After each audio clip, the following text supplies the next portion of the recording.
Hello friends, स्वागत है आपका मेरे नेक्स्ट वीडियो के अंदर।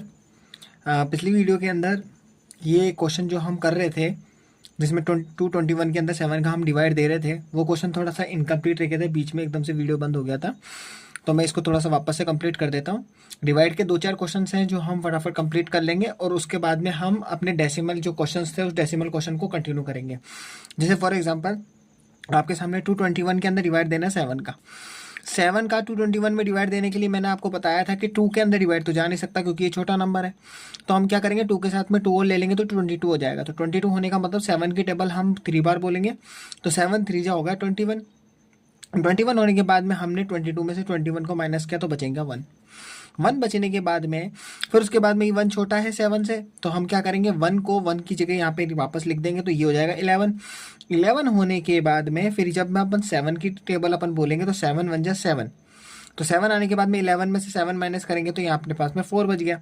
4 बचने के बाद में अब यहाँ पे नंबर आ गया 0। मैंने बता दिया था यहाँ पे रिमाइंडर बचता है। मैं वापस से रिपीट कर देता हूँ, यहाँ पे इस जगह पे क्वोशिएंट होता है, ये वाला रिमाइंडर होता है, एक होता है अपने पास में डिवाइजर, एक होता है डिविडेंड, और उसके बाद में ये हो गया क्वोशिएंट और ये रिमाइंडर हो गया। ये 4 चीज़ें होगी इंग्लिश में। वहीं हिंदी के अंदर बात करें तो हिंदी के अंदर एक होता है अपने पास में भाजक, एक होता है भाज्य, एक होता है उसके बाद में भागफल और इधर होता है शेषफल। ठीक है, ये हम 3rd या 4th क्लास के अंदर अपन पढ़ चुके हैं। नेक्स्ट उसके बाद में अब यहाँ पे जैसे 4 था तो 4 के बाद में इसको 40 कैसे बना। 40 बनने का नियम था कि यहाँ पॉइंट लग जाएगा, पॉइंट लगने के बाद में यहाँ 0 लग जाएगा। जैसे ही 0 लगा तो यहाँ पे अपने पास में 40 आ गया। 40 आने के बाद में 7 की टेबल हम बोलेंगे। 7 की टेबल जो होगी वो हम 5 बार बोलेंगे। 7 5 जो होंगे 35। 35 होने के बाद में हम यहाँ माइनस करेंगे और 35 में से हमारे पास में बच गया था 5। अब 5 के बाद में क्या करना है, सेम वही चीज़, पॉइंट लग चुका है। अगर पॉइंट लग गया है तो आपको वापस से 0 लगा देना है। जैसे ही 0 लगा देंगे तो ये 50 बन जाएगा। 50 बनने के बाद में 7 की टेबल बोलेंगे। 7 7 जा 49 होते हैं, तो ये 7 7 जा हो गया अपने पास में 49। तो यहाँ बचेंगे अब अपने पास में 1।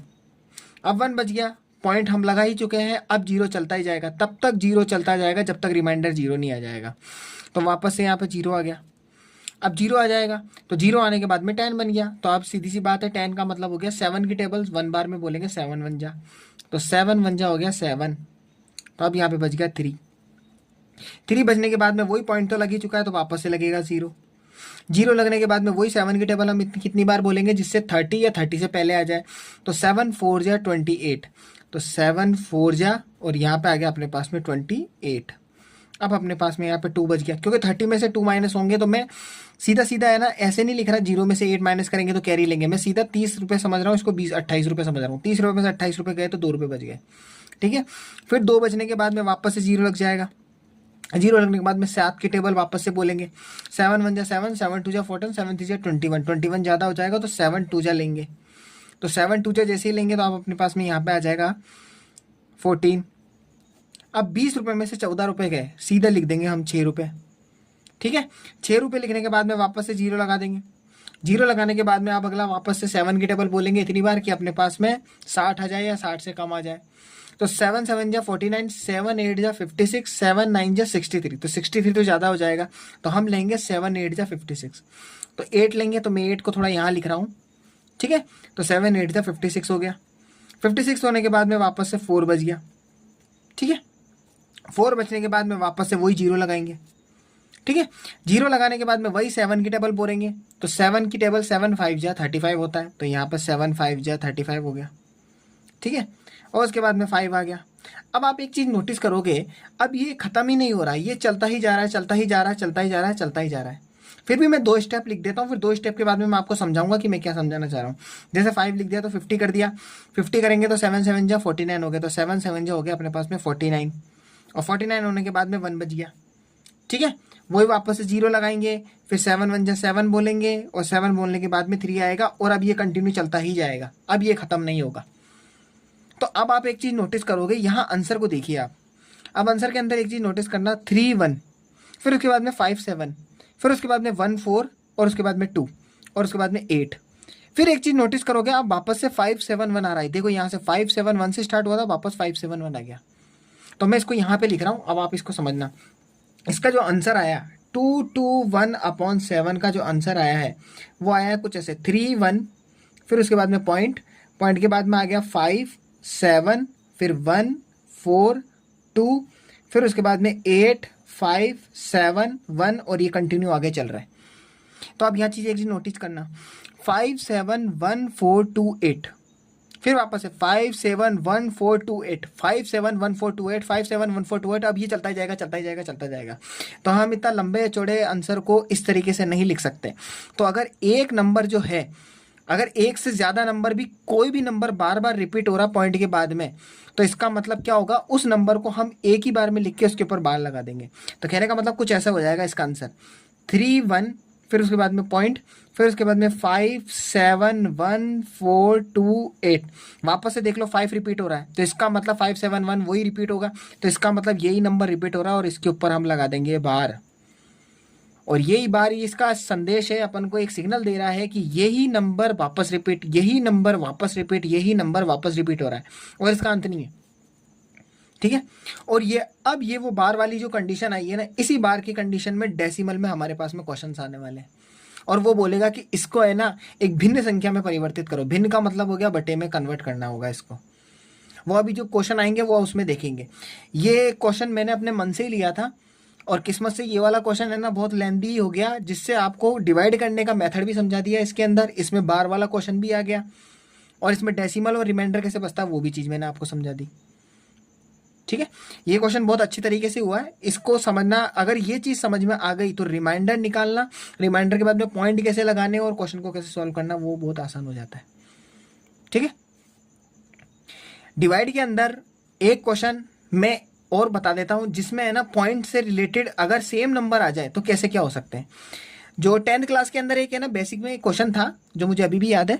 एक क्वेश्चन था कि जैसे 2/3 था और एक था 3/2। ये दो क्वेश्चन हमारे सामने रख दिए थे, और ये बोला था कि इन दोनों के आंसर फाइंड करो। तो आंसर फाइंड करना है, हमने यही पूछा सीधा सीधा कि भैया डेसिमल में नंबर निकालने हैं क्या। तो उन्होंने बोला आप तो कुछ भी करो, इसका आंसर निकाल के दिखाओ, बोले डेसिमल में दिखाओ। मैंने बोला ठीक है अभी निकालते हैं। सबसे पहले तो ये 3/2 था, तो 3/2 के अंदर हमने क्या किया, लो सर ऊपर वाला न्यूमिनेटर है, नीचे वाला डिनोमिनेटर है, और न्यूमिनेटर अंदर आ जाएगा और डिनोमिनेटर नीचे आ जाएगा, यानी इसका मतलब बाहर की तरफ आ जाएगा।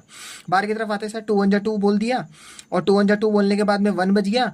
1 बजने के बाद में सर पॉइंट बज गया। पॉइंट के बाद में हम यहाँ लगा देंगे 0, और 2 की टेबल में 10 आता है 5 बार में, तो 2 2 5 10। और यहाँ पे देखो आप रिमाइंडर 0 आ रहा है।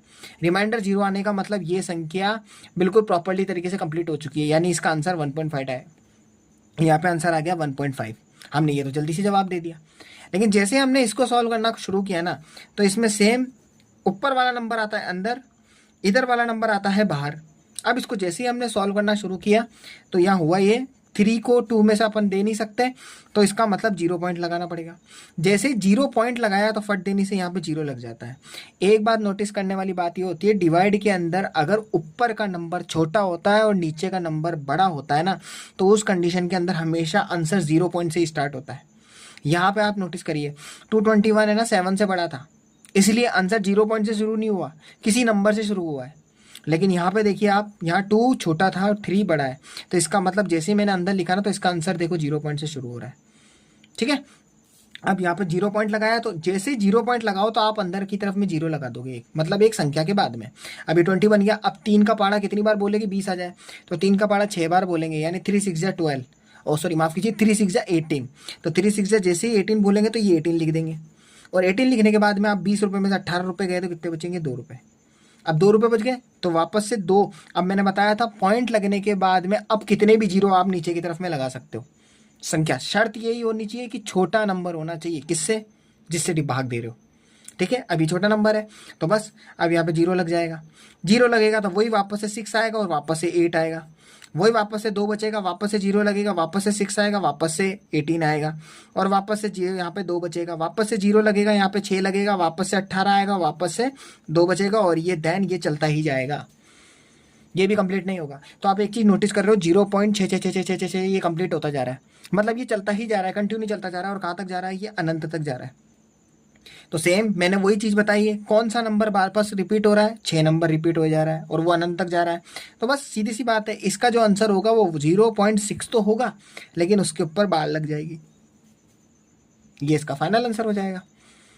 अनंत की संख्या को अपन लगातार ज़्यादातर तो नहीं बता सकते, अगर आप शो करना चाहते हो 3-4 नंबर लिखो, लिखने के बाद में dot dot dot dot dot लगा दो, ठीक है। ये वाले जो क्वेश्चंस बता रहा हूँ मैं आपको, जो बार वाले क्वेश्चंस हैं जो डेसिमल के अंदर आ रहे हैं, ये कुछ कुछ है ना परिमेय और अपरिमेय संख्या से रिलेटेड आएंगे, जिसको इंग्लिश में बोलते हैं रैशनल नंबर और इरेशनल नंबर। ये भी अगला चैप्टर आएगा अपने पास में, उस चैप्टर के अंदर अपन देखेंगे रैशनल और इरेशनल नंबर को किस तरह से सॉल्व करते हैं। तो अभी डेसिमल के अंदर जो डिवाइड देते थे वो डिवाइड का मैंने एक पेयर बता दिया। फ्रैक्शनल नंबर टाइप के वाले क्वेश्चन में फ्रैक्शन क्वेश्चन में करवाऊंगा, फ्रैक्शन वाले चैप्टर के अंदर। अभी सिर्फ डिवाइड के से रिलेटेड मैंने ये चीज़ें बता दी आपको, ठीक है। डिवाइड मैंने समझा दिया है, मल्टीप्लिकेशन समझा दिया है, पॉइंट के अंदर भी मल्टीप्लाई समझा दिया, डिवाइड में भी समझा दिया है मैंने। तो अब जो हम जो क्वेश्चन करेंगे ना उसके अंदर बस यही चीज़ें चल रही है, फटाफट से आप उन चीज़ों को समझ लेते हैं, और कोई क्वेश्चन में कोई नई चीज़ आएगी तो वैसे ही क्वेश्चन में कर लेंगे, ठीक है। तो अब मैं अपने नेक्स्ट वीडियो के अंदर अब आगे के क्वेश्चन जो है वो है ना कंटिन्यू करूंगा, और कंटिन्यू करने के बाद में थोड़ा सा स्पीड से हम क्वेश्चन को करना शुरू करेंगे, ठीक है। और कोई भी चीज़ कमी पेशी रह जाएगी तो वो उसी वीडियो के अंदर अपन है ना साथ में है ना रफली तरीके से है ना अपन उसको कर लेंगे, ठीक है। तो मैं अब आपको मिलूंगा नेक्स्ट वीडियो के अंदर, ठीक है। तब तक के लिए बाय।